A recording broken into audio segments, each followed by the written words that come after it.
The following content is provided under a Creative Commons license. Your support will help MIT OpenCourseWare continue to offer high-quality educational resources for free. To make a donation or to view additional materials from hundreds of MIT courses, visit MIT OpenCourseWare at ocw.mit.edu.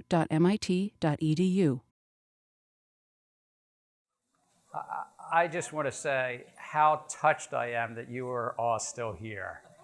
I really, there's a lot of shopping opportunities in the MIT courses, and that you have come back and not shaken loose after reading Satoshi Nakamoto's peer-to-peer Bitcoin paper. Or maybe you just came back to see whether I was going to crash and burn describing it. But what we're going to try to do in the next 3 classes, just to frame it, is really give you some of the technical underpinnings of blockchain technology through the lens of Bitcoin. Bitcoin is just the first use case of blockchain technology. So if I often say Bitcoin this or Bitcoin that, it's really largely, not entirely, largely applicable to blockchain technology. My feeling is I'm only about 8 or 9 months ahead of all of you.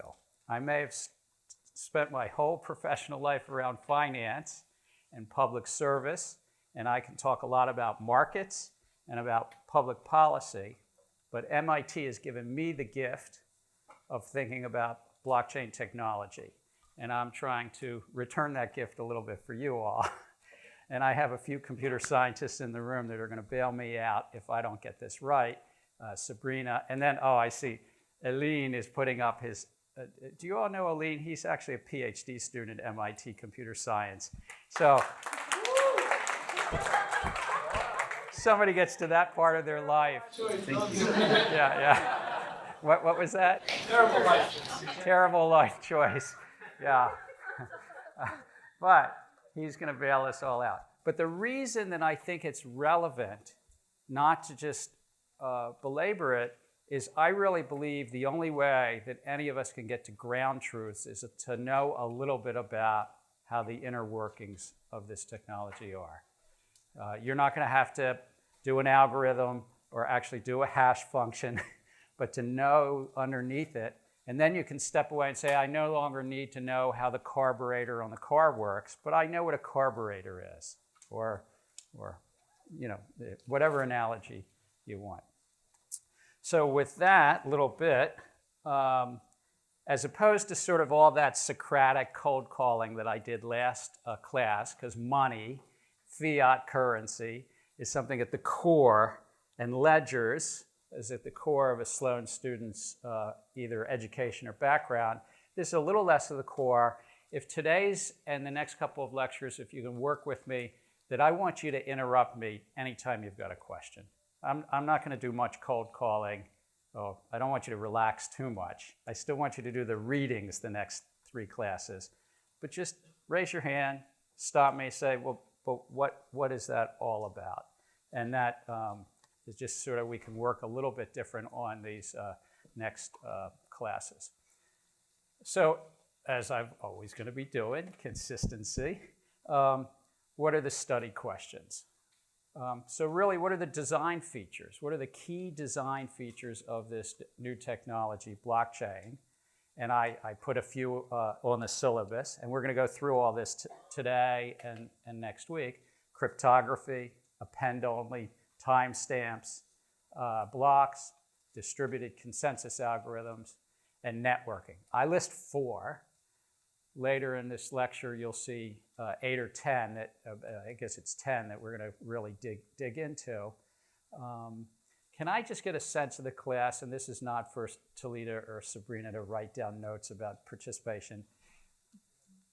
Is it a decent assumption, did most or all of you at least read Nakamoto's paper? All right, good. All right, great. Just a sense, how many of you felt you got at least half of it? Maybe less than 2/3, but at least half of it. All right, pretty good. When I first read it, I was about with you, so it's all right. Aline, you got more than half of it, right? I read it 5 years ago, so. You read it 5 years ago. Yeah. Life choices. Talk about it. All right. And you're taking this class. Good. So we'll go through each of those. And then more specifically, we're going to peel back the cryptography.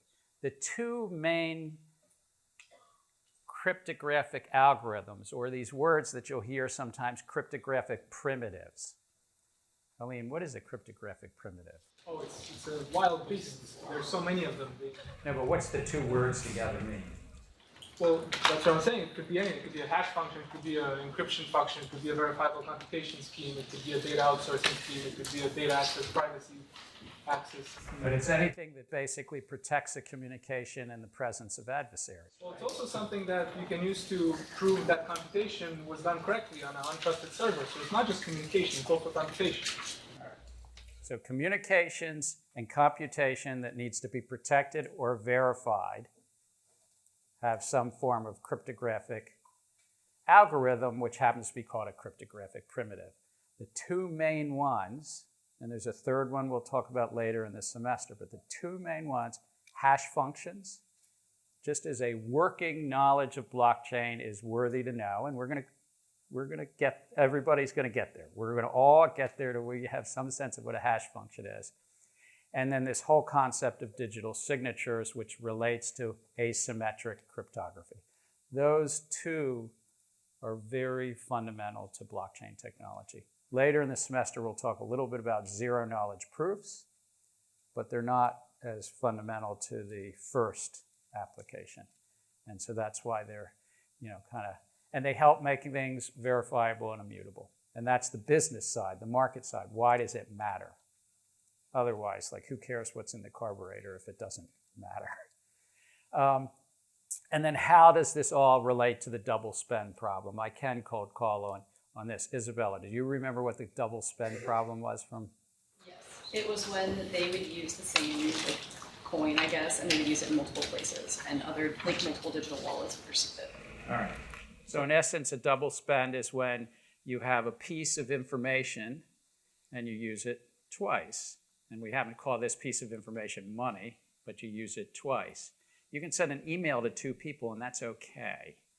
I mean, it's a little embarrassing if you're sending it to one friend telling them you're available for dinner, and the other friend thought you told them you weren't available, but you can still send it to two places. But in the system of money, it's a critical thing that you don't use it twice.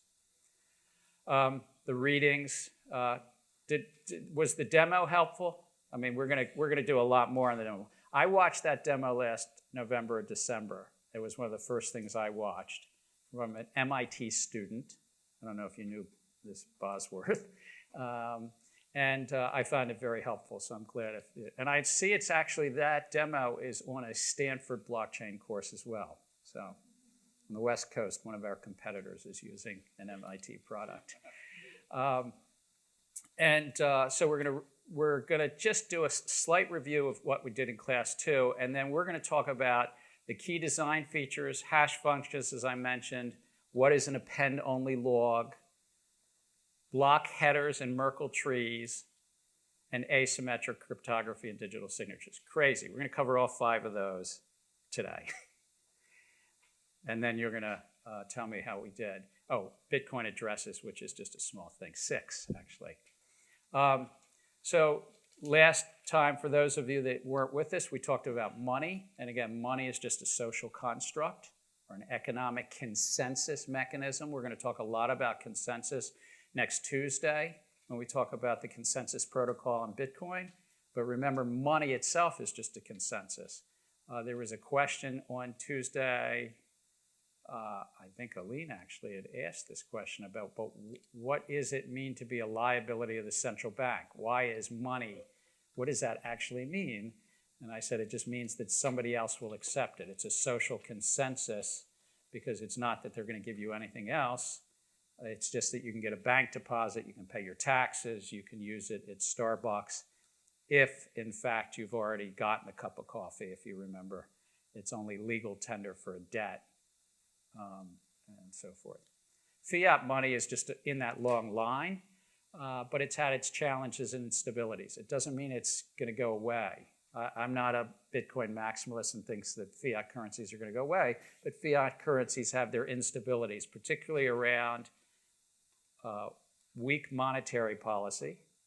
In essence, when you debase a currency and allow a lot of it to be issued, or usually around unstable fiscal policy. So either the government is spending a lot, the king is off to foreign wars, and the Bank of England was actually set up in the late 17th century, in essence, to control the currency when the king of England, I think, was in wars with France, if I can recall.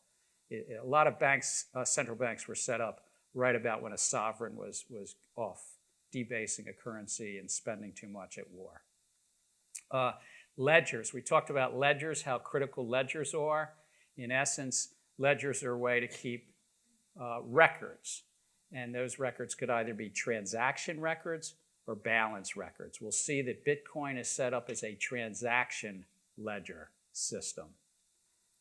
Later, we're going to be talking about other blockchain technologies that are set up as balance ledgers. So one should not just think immutably that there's only one way to do this, but transactions and ledgers are at the core of Bitcoin. And central banking is, of course, built on ledgers. The master ledger of the central bank, and then the commercial banks have sort of the sub-ledgers. And then you can think sometimes your digital wallet, maybe Starbucks, has yet a third tier ledger. We obviously live in an electronic age already. We know this. There's been many efforts. They've all died until Bitcoin to crack that riddle that we talked about, peer-to-peer money without a central authority. And later in the semester, when we talk about what are the use cases, that's going to be the core thing. It's why I'm not a maximalist. I'm not sure in every circumstance a central intermediary is necessarily so bad.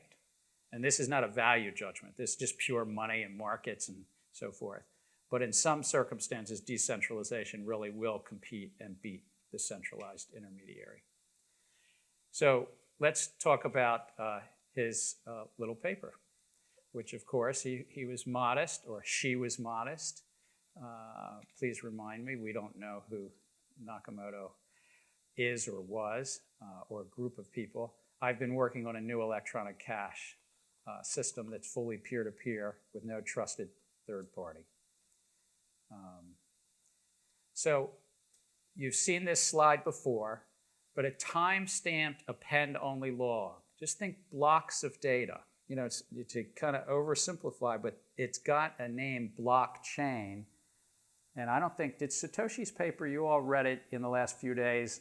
I, of course, read it again yesterday just to make sure I remembered it. I don't remember that he ever used the word blockchain. Am I right about that? Right.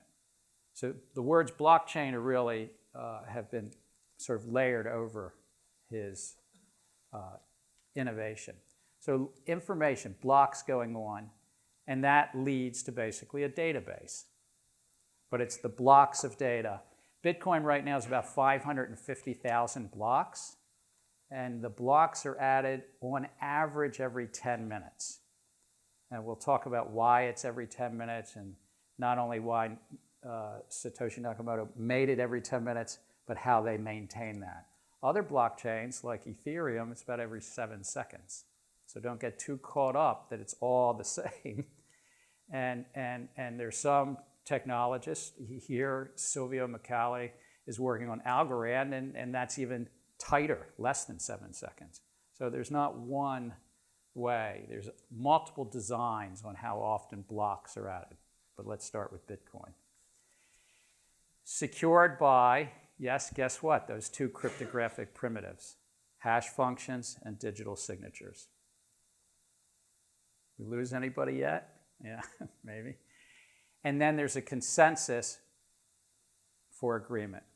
The whole debate usually about databases is who gets to change the data. And this is true in all databases in essence. It's usually centralized.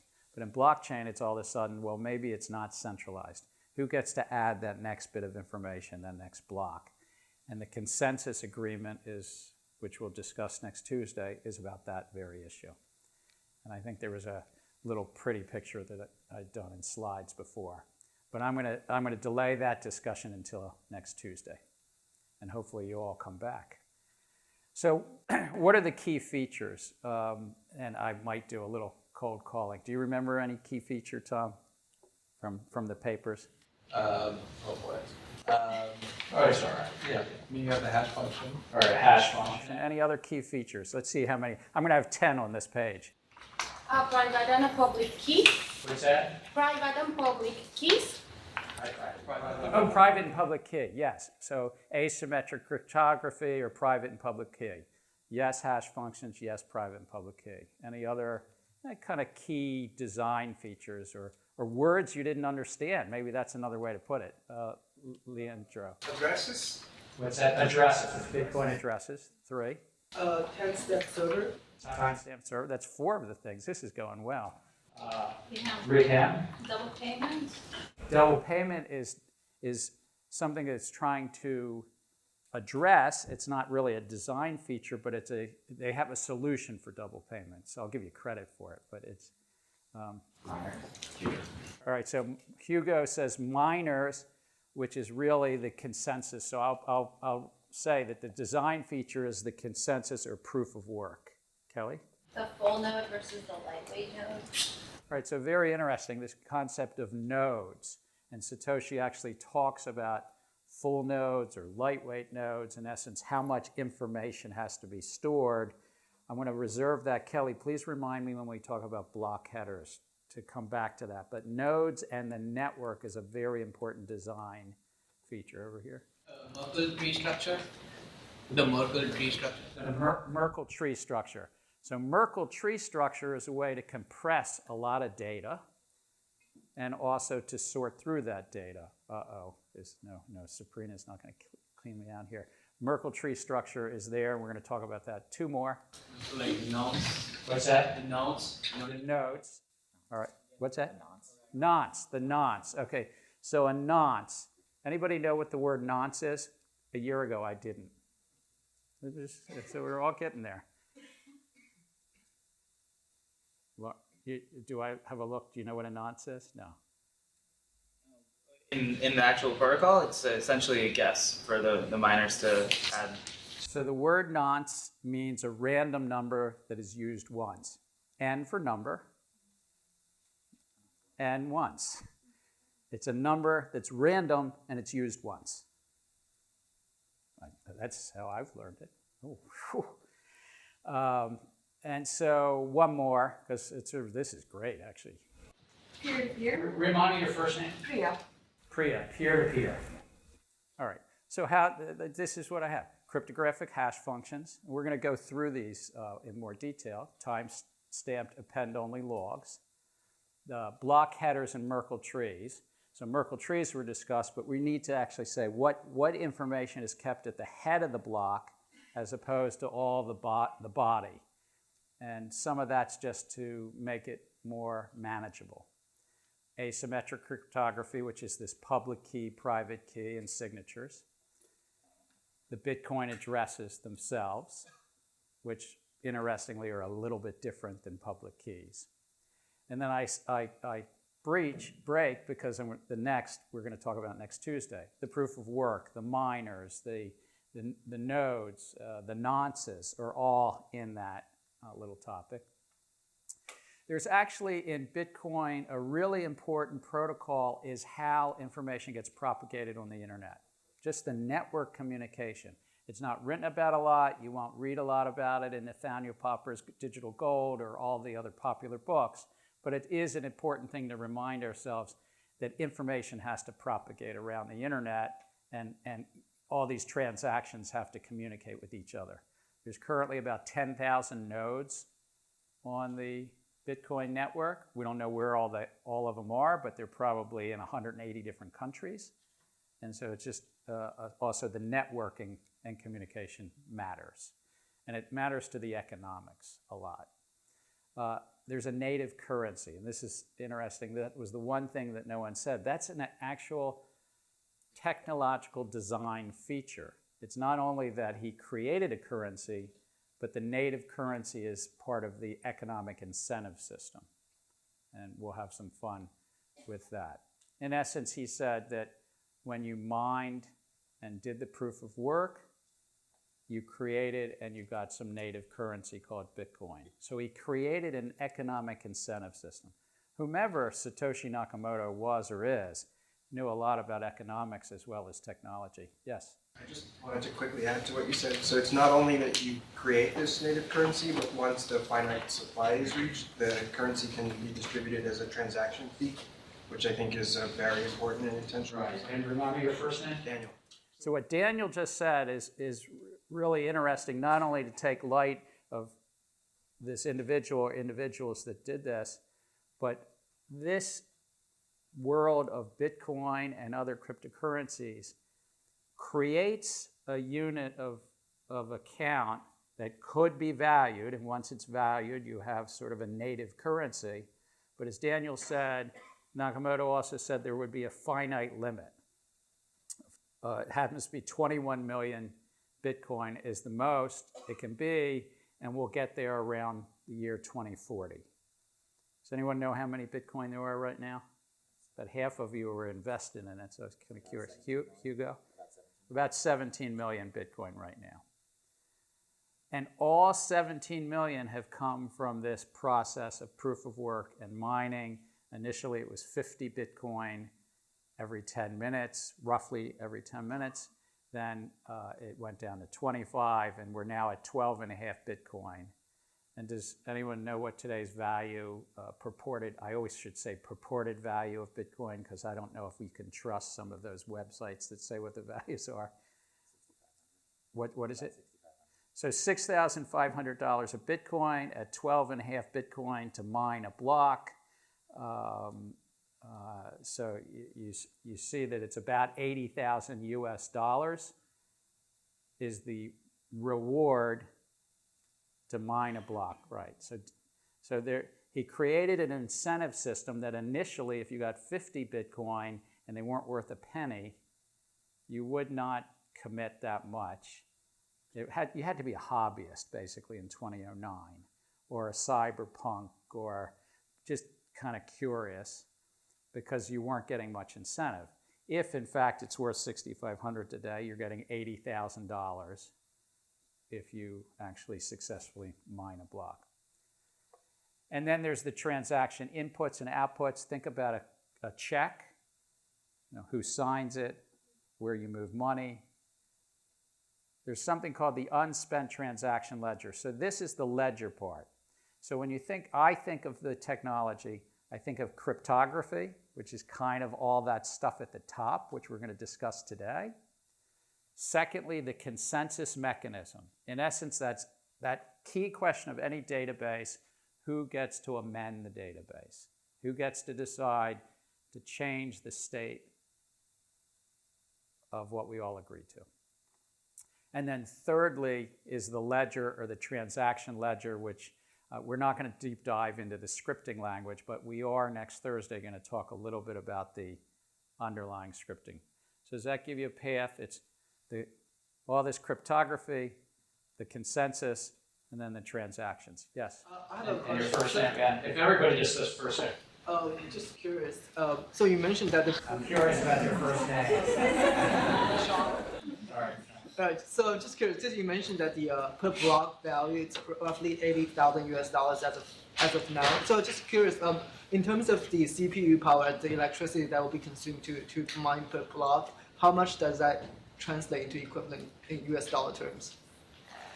So the question that's asked is how much electricity is being consumed for that miner to get that reward, that $80,000. And I'm going to try to answer in 1 minute, but we'll come back to this later in the semester about economics and blockchain economics and mining economics. But what has happened over these 10 years is more and more computers that are being used are trying to mine for the Bitcoin. And so today, in the most recent research I've seen, is that the probability of winning a block, there's so much, is it measured in terahashes? I can't remember the numbers, but it's how many terahashes, which is it 15 zeros? Is it terahash? Lose track, or is it 12? No. Well, in any event, there's so many hashes being done a second, X number of terahashes, that your probability of winning is quite low. And so what's happened is most nodes and miners have entered into agreements called mining pools, where they smooth out the risk and everybody shares in the rewards. But those economics we'll talk about later. It's thought to be that you need electricity cost around 3 cents a kilowatt hour to be successful.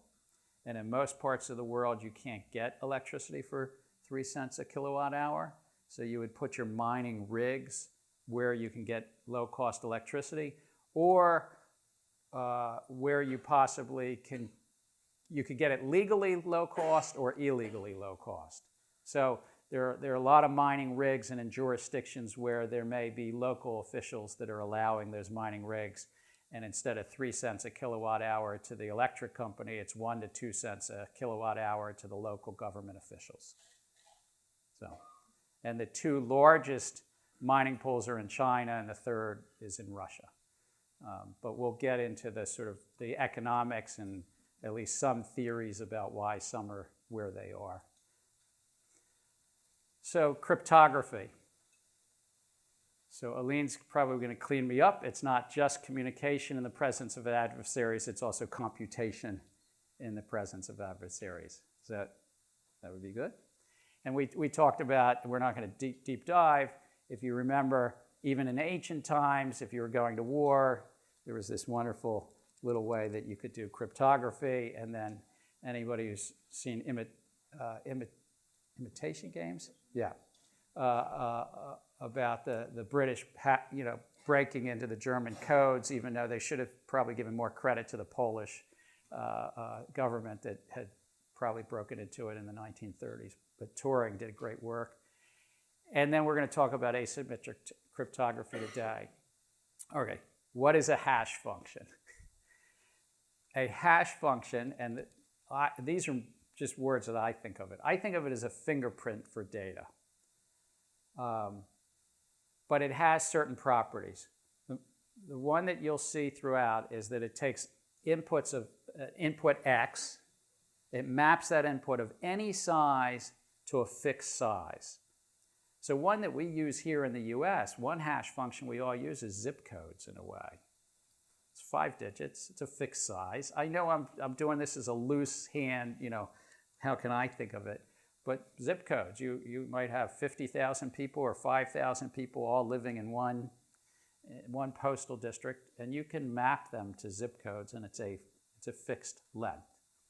Now, I don't know whether my friends in the computer science departments, but it's an early sense of a hash function. I just wanted to say there are tangible things in our life that act like hash functions. Problem with zip codes is it will not in any way be a secure hash function, and you'll see that in a minute. But it does take, you can be a 300-pound person or a 30-pound kid, and you still map into the same zip code. It's deterministic. It's always the same. So if you take a certain set of data, it will always give you the same hash. And that's relevant to the background. And you can efficiently compute it. You don't want to take a year to do this. You've got to do it in short periods of time. And in Bitcoin's case, it's done in nanoseconds or less, because one computer, one CPU can do, I can't remember, probably how many millions a second? A couple of terahashes a second. A couple of terahashes a second. So it's a remarkably efficient algorithm. And it's a bunch of mathematicians, and hashing started in the 1950s and 60s, but the ones that we're talking about here are much more recent, but it's really terrifically talented scientists, mathematicians, computer scientists, and sometimes the National Institute Standards of Technology here in the US working on hash functions. So It takes an array of any size, puts it into a fixed number. I think zip codes for a minute. It's deterministic. It's always, you only live in one zip code in a sense, and it's very efficient. But now what are its cryptographic properties? Because a zip code wouldn't make it. It just wouldn't. Well, the computer scientist uses the term pre-image resistant. I would just say it's one way. You can only go one way, meaning it's infeasible to determine the input from the output. It's infeasible to determine the x from the hash of x. Does anybody know why I use the word infeasible rather than impossible? Brutish. First name is British. It's because you can do it with brute force.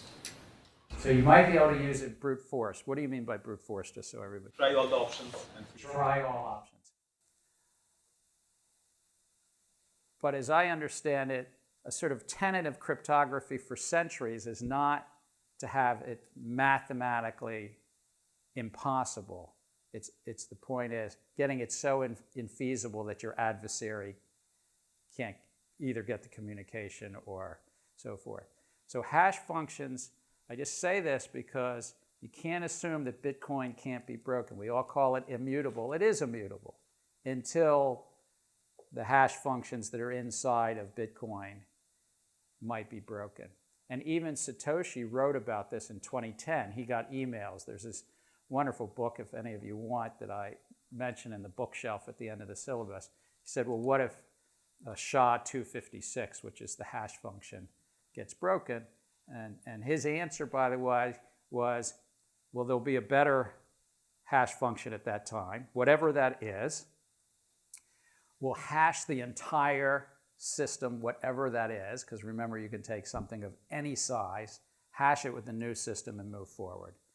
And so he or she felt in this wonderful email is that Bitcoin actually could transition to a new hash function as long as you had a little bit of time before it was all corrupted. Kelly. Is this what his article called the gambler's ruin problem? Is that what you're describing? The gambler's ruin problem. The probability that an attacker could catch up to recreating it. No, that's something else. That's You want to speak a little louder? yeah. So that's if I recall correctly, you want to sort of assess how hard it is to fork Bitcoin. If I have a lot of computational power, how hard is it for me to create a fork? And Satoshi does an analysis at the end of the paper. I apologize. You're talking about in his paper. Yes, in his paper, he's talking about how hard it is computationally to do what some people call a 51% attack, to basically take over all the nodes. And that part of his paper we're going to talk about next Tuesday, but it's basically, can you take over the nodes? I was talking about a separate thing. Can you break the cryptography? And he doesn't write about that in his paper. He writes about it in an email about 10 months later or so. Second key cryptographic thing. So we said one is it's one way. The other thing is this concept of collision resistant. I presume if everybody in this room told me your birthdays, there's multiple people in this room who have the same birthday. And in fact, if we got it past 26 people in a room, it's over 50% chance that two of you have the same birthday. We don't need to get to 183 people in the room, which is half of the days of the year. We can get to about 26 or 7. Similarly, the key thing is that two sets of data it's again infeasible that X and Y would hash to the same thing. It's not impossible, it's infeasible. And if you look at the history of hash functions, this is usually the thing. At some point in time, these hash functions will not be collision resistant. Some quantum computing will come along or something will come along. But for now, you can put something of any size in and they're independent. They also look terribly random. It's called an avalanche effect, meaning you change one little difference and the whole thing looks different. So when you noticed on that little video, if you changed one thing, it all looks so different. And why that's important is it makes it more secure. And then there's something called puzzle friendliness. Even if you know a little bit of the input, it doesn't mean that you're going to get the output. I put these up here not for you to know them. You're not going to get tested. If you go into business, as Ilan, you've started when you probably haven't thought, well, you know, collision resistant, this or that. But I just wanted you to know there is a bunch of cryptography underneath this. And the key is it is not 100% immutable. It's like probably 1 in, you know, I don't know, a quadrillion immutable, but there's still, these things could be broken. And quantum computing and something else might. But Aline, so the actual probability should be actually 1 over 2 to the power of 128. So it's much more than 1 in quadrillion. So it's 1 over 10 to about the 40th. How'd I do? My math all right? All right. And anybody who's interested can come to office hours, and we'll. So it's highly unlikely to be broken, but I think it's always worthwhile to say, well, no, there's some outward. It's not as bounded as you think. So what is it used for? In many places, it's used for names and references and pointers and something called commitments. In Bitcoin, it's used for pointers because one block points to another block. But it's also used in commitments. You'll hear these words. We're not going to delve into them, but the headers in the Merkle trees use something called SHA-256, which is a standard which is literally 256 bits long. That's like zeros and ones for 256 registries. But a Bitcoin address actually, Satoshi Nakamoto threw in a loop. I'm glad to debate why, but he uses 2 hash functions for Bitcoin addresses. And the one thing I saw that he actually wrote about it is he said if one of them is broken, at least the other one is less likely to be broken.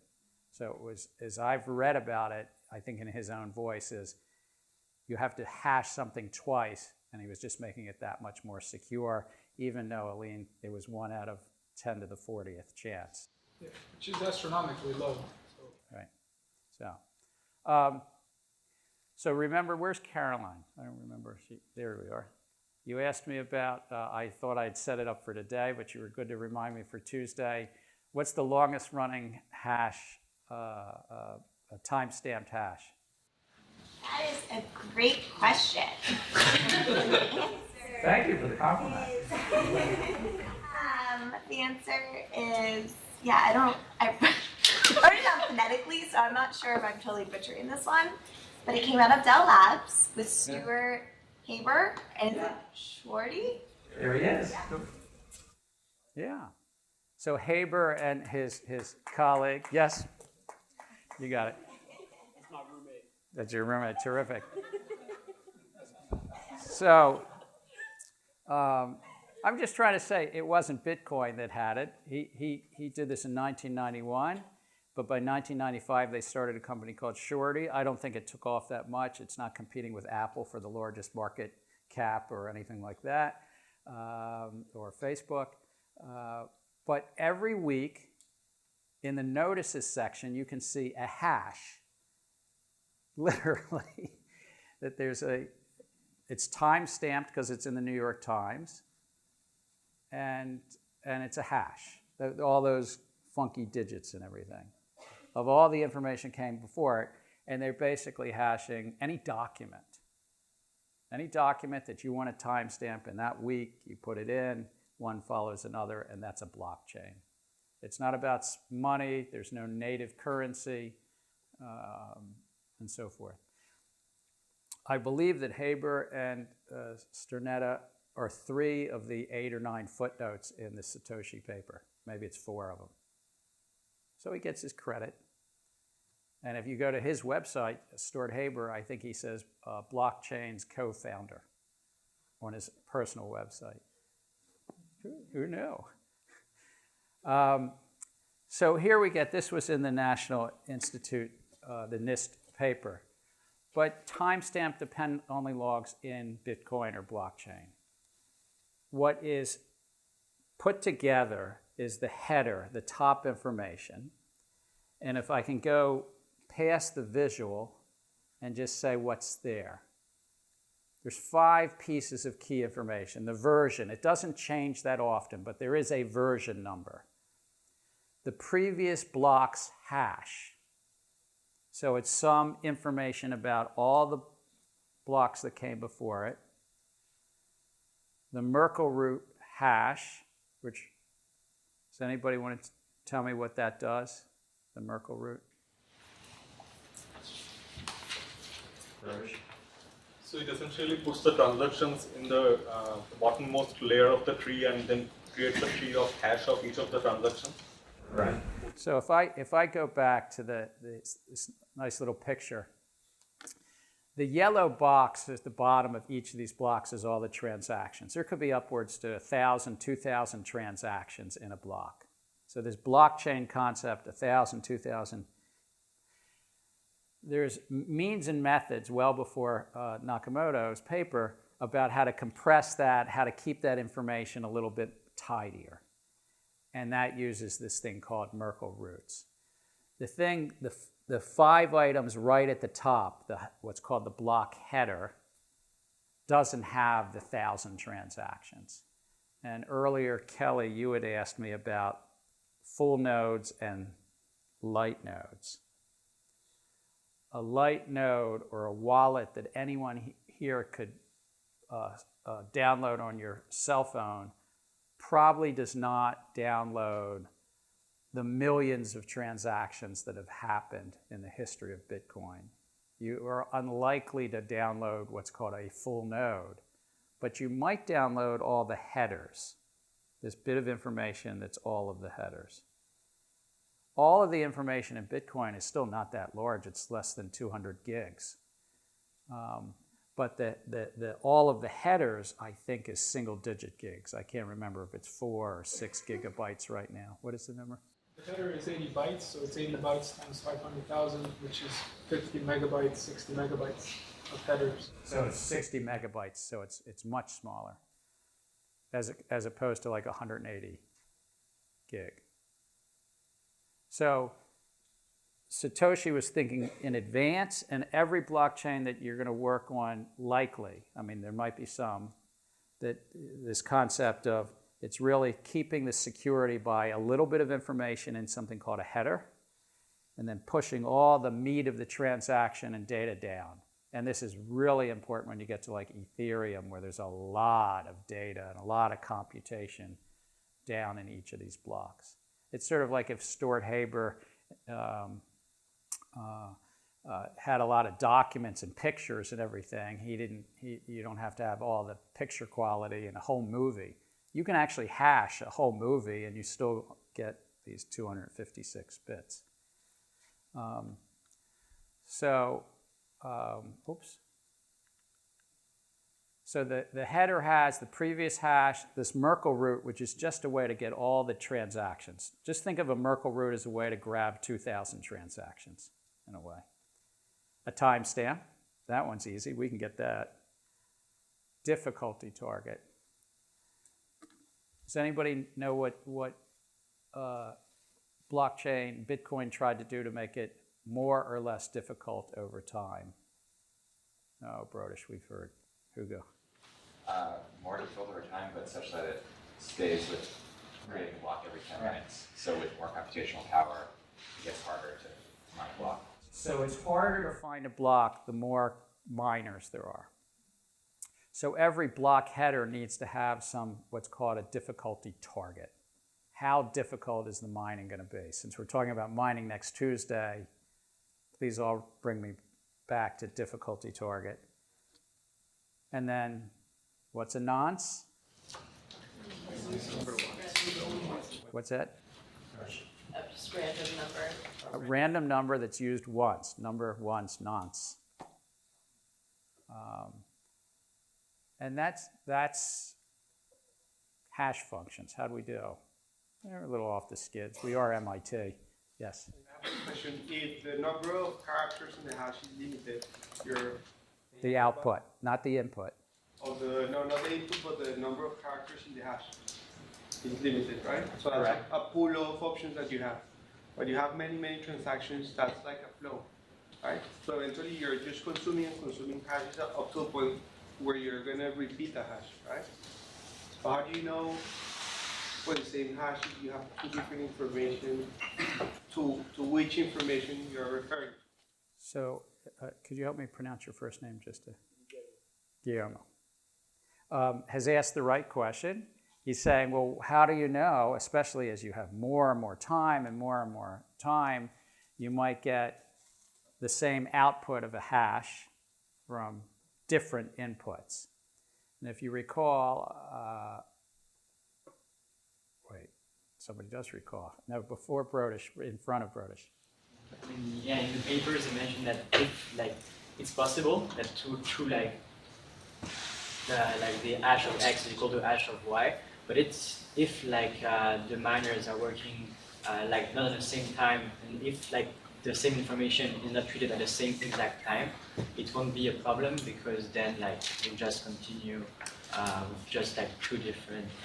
So you're correct as it relates to mining, but there's another piece of it as well, is that the hash function, if it's a good cryptographic secure hash function, is what's called collision resistant, where what you're saying is so infeasible, in fact, 1 divided by 10 to the 40th, that's a 1 with 40 zeros after it. It's so infeasible to happen.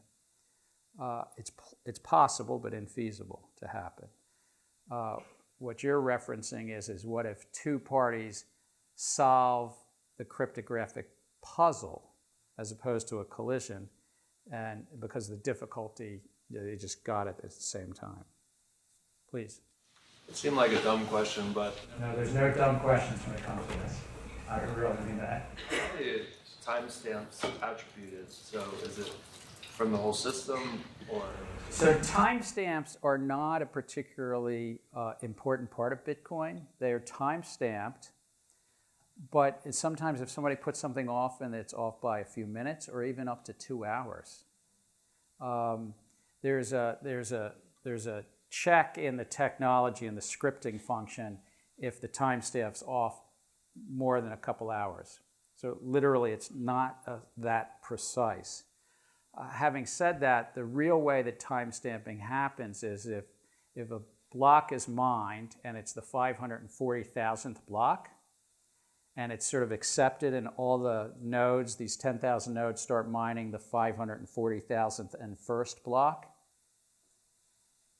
in essence, it's just, think of it as almost like a stack. And so what's, in essence, more relevant than the actual time that's in the header, and they all have a time stamp in the header, but what's more relevant is the order of the blocks, and most importantly, the previous block hash. Yes? I didn't say that without the timestamps, you cannot do this difficulty readjustment.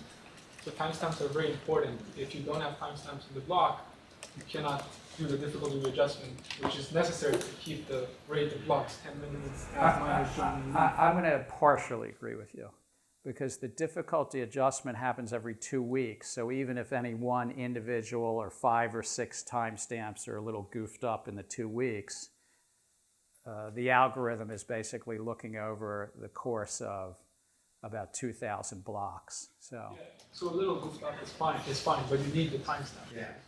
You need the timestamps, but it's more important is basically the, here, I'll go back a slide. It's the order of the blocks. Please.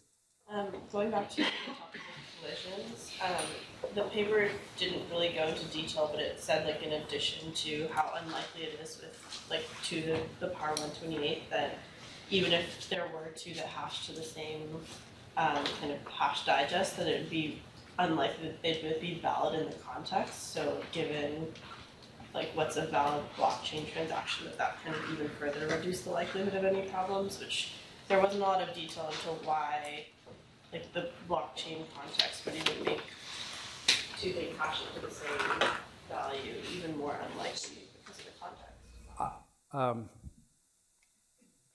I want to hold that question for Tuesday, but it has to do with, rather than the collision issue, what the paper is talking about is if two miners solve the puzzle. And that doesn't mean that they got identical hashes, because the puzzle is not geared to getting an exact hash. The Bitcoin puzzle is having a certain number of leading zeros.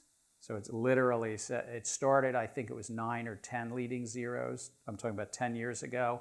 And now you have to hash to something with, I think it's about 20 or 26 leading zeros. Meaning it's gotten more and more difficult, and the result of the hash has to have a bunch of leading zeros, which you saw in that video. I'm sorry. I have a question on like how the Merkle root hash comes about. So if it's only hashing the transactions, how does it change when the hash of the previous block changes? Okay, so Adian, it reminds me of that old television show, Johnny Carson, and you just did a great setup for the comedian, so thank you. So I'm going to go to Merkle roots. So Merkle roots, which are a binary data tree, look something like this. If one had 1,000 transactions, I wouldn't have a pretty slide, so this only goes to 4 levels. But think of 4 transactions at the bottom. They're each hashed, and then you concatenate, you put the 2 hashes together, you hash that, you keep going up the tree. If you had 1,000 transactions, because that's 2 to the 10th roughly, then you'd have 10 levels of this tree. And so that's what happens. And literally, the mining pool operators are doing this a lot for the nodes. But in the Bitcoin core application, in the software that anybody in this room could download the software if you wish, there's software that takes transactions, puts them basically into this binary tree called a Merkle tree, uses hash functions, and basically skinnies it all the way up to the top. Is that? I think what my question was that if the given that the structure exists, how does the root hash change with the previous block? So basically, we saw in the video that if you change the hash of the previous block, all the blocks forward will get invalidated because the hash changes. But it doesn't seem to use the previous hash. So I'm going to repeat the question. Does a Merkle root that is basically a summary of the 10,000 transactions that are in a block change if the rest of the header changes or the previous block change?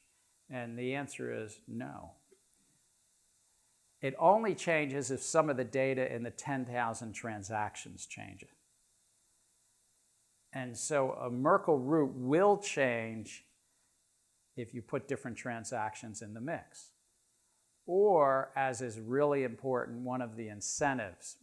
You get your 12.5 Bitcoins today in what's called a coin-based transaction. And so one of these 1,000 transactions is the payment to the miner. So the Merkle root would be different depending upon who wins. But that wasn't your question, I'm just saying. But Merkle roots are a very efficient way to take thousands of transactions, store it up, have one spot. Please. So the order of the different transactions has to be exactly the same for everyone that is hashing, right? No, actually not. So if you're hashing and you're running a mining rig, and Ilan's running a mining rig, if Ilan solves the puzzle and propagates it out on the network, and people start mining on top of Ilan's block, because they say, well, he's finished. You're just going to probably start mining on the top of his block and look in something called the mem pool. The memory pool is in this network. of all the free-floating transactions. You'll scoop up the next set of transactions. And so how can we validate that all the transactions that he wrote are the real ones? All right. So validation, which is more next Thursday, but I'll give it a shot. No, it's a good question. Every transaction, or actually you're setting me up, digital signatures. There you go. Thank you. Did you have a question? Or I'm going to go into digital. So the second cryptographic thing, and we're going to keep going back and forth, hash functions are basically a way to compress a lot of data, have a fingerprint, make sure that it's basically a commitment. Digital signatures. Well, remember that little graph that we had, Alice and Bob? Alice wants to send a note to Bob and just say, hello, Bob. She wants to encrypt it. She encrypts it with Bob's public key, sends it to him, he decrypts it with his private key. You might say, oh my God, Gensler, what's a private key? What's a public key? In cryptography, it's a way to kind of scramble information. I know, I'm really making this like, but so if we went back to that little mechanism the Romans used, or we used what the Germans used in the Enigma machine, they were symmetric cryptography. Both people had the key. The key was the Enigma machine with 5 rotors. In the 1970s, some wonderful technologists here and elsewhere basically said, well, what if the key isn't the same? Because the adversary can steal the key. What if it's not symmetric, but it's asymmetric? There's a private key and a public key. In essence, there's 2 keys that have some mathematical relationship. And the math between these 2 keys don't matter for a class like this, but know that the public key and the private key link together. They're bonded together. But the critical thing is, about digital signatures, there's 3 functions. You have to generate a key pair. And when a key pair is generated, a public key and a private key are generated at the same time. And they need a random number to go into it. And one of the things that makes a lot of Bitcoin and other wallets insecure, and it's probably why some have been hacked, the wallets, not Bitcoin, is because they don't have good random number generation. Yes, Brodish. I was at a conference last week where a technologist from University of Pennsylvania had done a survey of 150 hedge funds, mining companies, and Bitcoin wallet companies and the like. So they actually let a cybersecurity individual get inside and do a survey of 150 what you would consider really committed high-end users of Bitcoin, miners and hedge funds and crypto exchanges. And it was horrifying. Their cybersecurity as to what they're doing with their private keys. Before you even got to the private keys, many of them didn't really have a secure way to create the random numbers to create their private keys.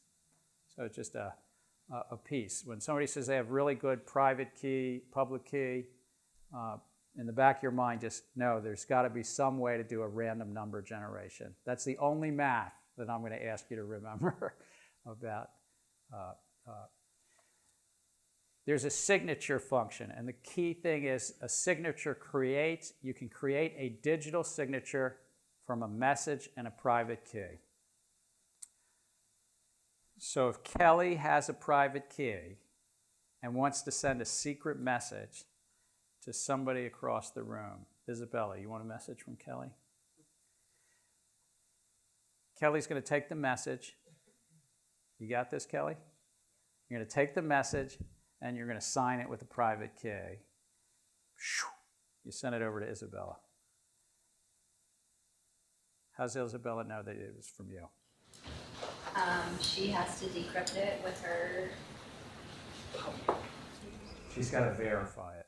So there's a function called a verification function. And it comes back just yes, no. I mean, it might say it's differently, but it's just a yes, no. It's a verification function. Isabella, you want to do this with me? Is going to verify your signature is valid for this message because you have the public key. So you're right. Isabella has your public key, but using your public key, she can verify that the signature. It's magical math. Well, it's not magical math, it's real math. But it's not math we need to study in this class. Yes, Hugo. Back to generating a key pair. Yeah. So they're both generated from the random number. One is not necessarily, like the private key is not determined by the public key or the other way around. They're both.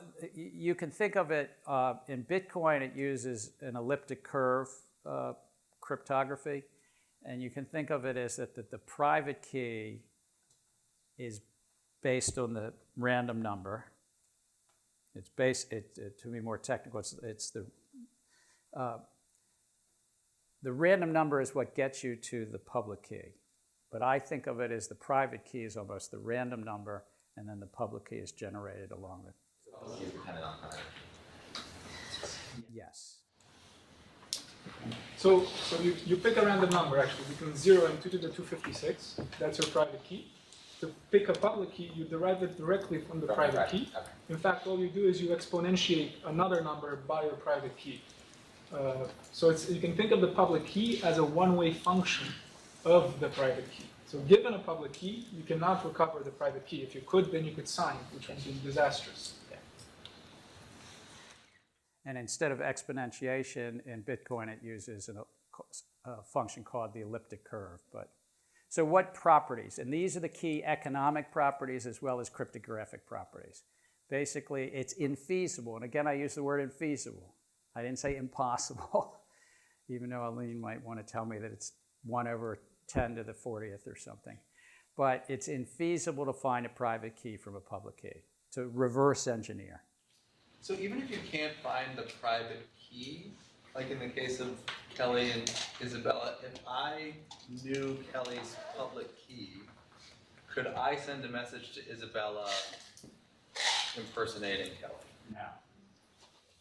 You need to do a signature, if you please just run your eye up there. To do a digital signature, you need a private key and a message, and it's a function of the message and the private key. By sort of, let's call it complex math. That digital signature was created from the private key, and the public key was created from the private key. And to oversimplify, the reason that the verify function works is because both the digital signature and the public key that Isabella has. Isabella has this digital signature, and she has the public key, and she has the message. The math is such that basically the private key, if you wish, almost like factors out. But think of two functions. Isabella has Kelly's public key, the message, the digital signature. It either verifies or it doesn't. But she never has to see the private key. And in fact, Kelly does not want her to ever see the private key. Eric, maybe just to simplify that, the way the validation of a digital signature works is Kelly's message is run through a hash function which generates a hash and is encrypted with her private key. Then the message unencrypted and the digital signature goes to Isabella. Isabella, what she does is uses the same hash function to run it with the document to generate a hash function and uses the public key of Kelly to unencrypt the signature and compare those two hashes. If those two hashes correspond, that means that the message belongs to Kelly and it hasn't been tampered with. So that's more or less the simplification of the digital signature process. I don't know if So I mean, the key is basically that there's a scheme unrelated to Bitcoin that exists for many other reasons on the internet, and many other reasons in commerce and in war, that this public key, private key cryptography, and it's not simply, just going back, it's not just simply Alice sending something, it's also digital signatures.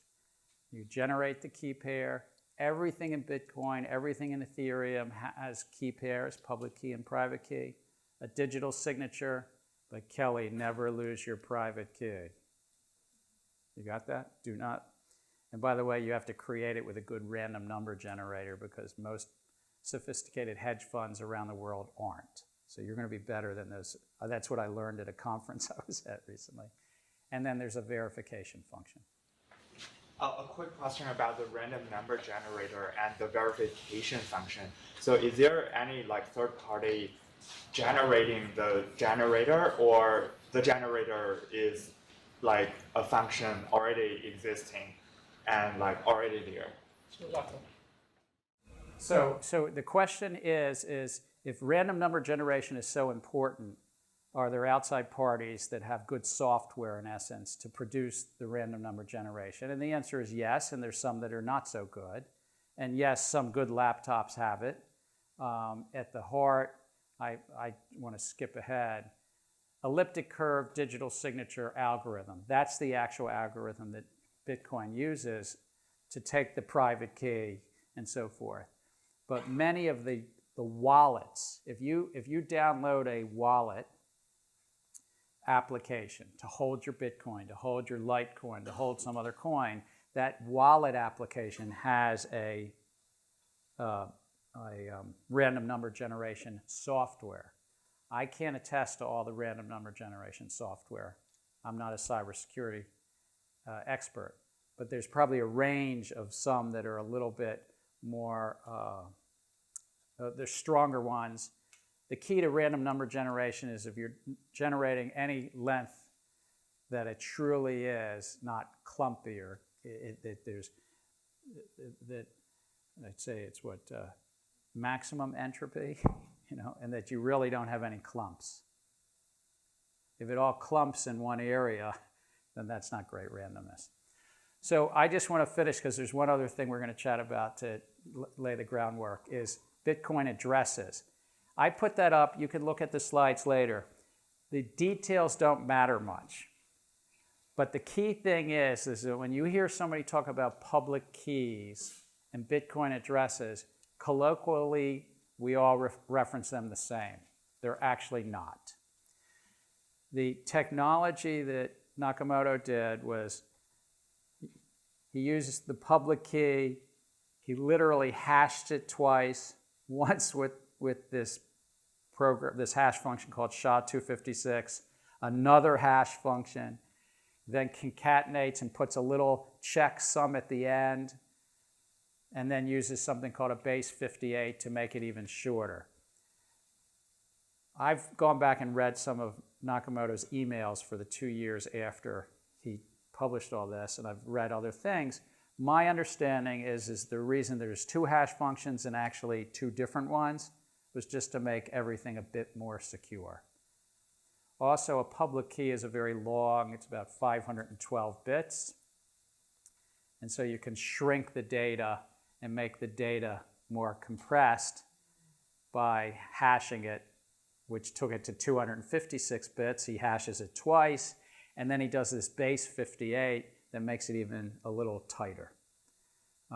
So for all purposes, you could go ahead and just use public key, and Bitcoin address is the same, but remember back in the mind, oh, actually they're a little different. And Bitcoin addresses are a little bit more secure, supposedly, unless, of course, somebody's hacked into your wallet and figured out all these little details. A Bitcoin address is a little bit like the signatures on these notes we talked about, right? Remember half of you don't use checking accounts, but these are early forms of checks, and there's a signature on the bottom. That's really kind of a Bitcoin address. The signature is the digital signature. The address, the Bitcoin address, is who it's paid for. And I promise, last slide, we're going to be talking about this next week. Transactions, all that stuff that rolls up into the Merkle trees, all that little itty-bitty important information, they basically have an input and an output. The input and a lock time. But the input is a previous transaction. This uniquely identifies basically money. And you're going to send value in Satoshis. He named the unit of account for himself. There's a lot of Satoshis in every one Bitcoin. That's why we don't hear much about Satoshis, but there's 10 to the 8th Satoshis in every one Bitcoin. So when you actually enter in the computer code and a transaction, you're doing it in Satoshis. And it's sent to a public key. That's a coin. That is what the incentive system's all about. Any other questions? And this is just, I know, there's a lot. I wonder how many of you are going to come back on Thursday. No, let me say this. It's not just that we're at MIT, but we are at MIT. Come on. Everybody in this room can get these kind of key concepts. The key questions that we talked about were time-stamp depend-only logs. Does anybody want to tell me what a time... If this class here in the next 7 minutes can get these two concepts, that's all we talked about for the last hour. So I don't know your name in the orange shirt. What's that, Andrew? Andrew, what's time append only logs? Timestamp depend only logs is essentially a record of transactions or a block, as blockchain uses it, with a time, and that can't be changed in the future. So you can only add on transactions. So it's kind of immutable because of all this cryptography. Stuart Haber was making it in a time-stamped append-only log, and he was placing it where? Carolyn, you still with me? Where was Haber putting it? New York Times. New York Times, there you go, in the classified section. So it's a bunch of blocks of data compressed up. So we talked about something called Merkle trees and Merkle roots. Just think about it as that's a way to take a lot of information and compress it, but also make it searchable later. Because 1,000 transactions, when we talk next week, you have to be able to verify. Somebody asked me about how to verify, right, Joaquin? When you go back to verify, you need an index number to find it in that Merkle tree situation. And it's secured through hash functions. Anybody want to tell me the easiest lay definition of a hash function? Jennifer. It's like a mapping from, can be, lots of numbers can map to just one. Right. You could take a picture of this classroom and everybody exactly, and it could map into something. I don't know, would a QR code be a form of a hash? It's not cryptographically secure, but is it a hash? It's more of a different representation for some data, rather than binary they're using. All right, so I failed that one, it didn't it? It often stores hashes. Yeah. So cryptographic hash function is a way to take not only a lot of information and put it into a fixed form, but the key thing here is the hash functions are what tie the blocks together, because hash functions can point to previous information. And as the video showed, if you change any of the underlying information, the hash changes. So what does that give you? It basically secures the data. You know if somebody's tampered. So the only reason to really learn about hash functions is it's to say, oh, I get it. This is one of the ways to make this data tamper-proof. Go on. I have a question about a theoretical event where a better hash function is found than the SHA-256. And how would that be implemented into the Bitcoin network practically? There needs to be a consensus and how would any relevant change be adopted into Bitcoin is always a challenge because it's a decentralized network. And all decentralized networks have a little bit of a governance challenge. The governance challenge is how do you do software updates? We all know that on our laptops, our iPhones, there's probably software updates going on here now unbeknownst to me, right? They're probably just Apple's I mean, who knows what they're doing in here, right? And Uber, one of my favorites. Who knows what's happening inside this phone? But the commercial enterprise, the central authority has a way to update the software. We probably sign some terms of use that allows them to do that. In a decentralized network like this, there has to be consensus. And so the only way really to update the software for a new hash function or for most everything else is, in essence, that the nodes, the operators of the software, collectively in a consensus form adopt it. So it's another way that not only is the data immutable because of these hash functions, but the software is. And that comes both with benefits and costs. Some people would say that's a bug of blockchain. Some people would say it's a feature. You can come to your own judgment over the course of the semester. But the software is harder to update than software in centralized authorities, because centralized authorities just say, they just push the now sometimes you have to click and say update, so that, but don't be naive, not every software do you click. I mean, there's some that's just happening. But here you've got to have consensus. I know it didn't answer your question about the hash function, but if it were a hash function that had to be updated and everybody said they had to quickly update it, there's interesting debates about this, but you wouldn't need to go back over all 540,000 previous blocks. You could just hash all 540,000 blocks, 180 gigabytes, to one 256, or maybe it's then a different, and then you'd have that, and it would be tamper-proof. So those are the key things. That's what we covered, really. What we're going to cover next Tuesday is consensus protocol. We've talked a lot about proof of work here because everybody thinks of Bitcoin about proof of work. But we're going to talk about proof of work, the nodes, and the native currency. And then next Thursday, we're going to talk about transactions. Again, I try to break down this technology. If you want to forget about this lecture and you're going to go, oh my God, it was like going to the dentist, you could tell your friends that you actually know something about cryptography. It is called cryptocurrencies, so how could we not know something about cryptography? But it's basically those three things. It's cryptography, it's a consensus mechanism, and the transactions. So, right, cryptography, consensus mechanism, transactions. And we'll get through it, and then you'll see this matters to finance and whether it's got any use cases. So thank you.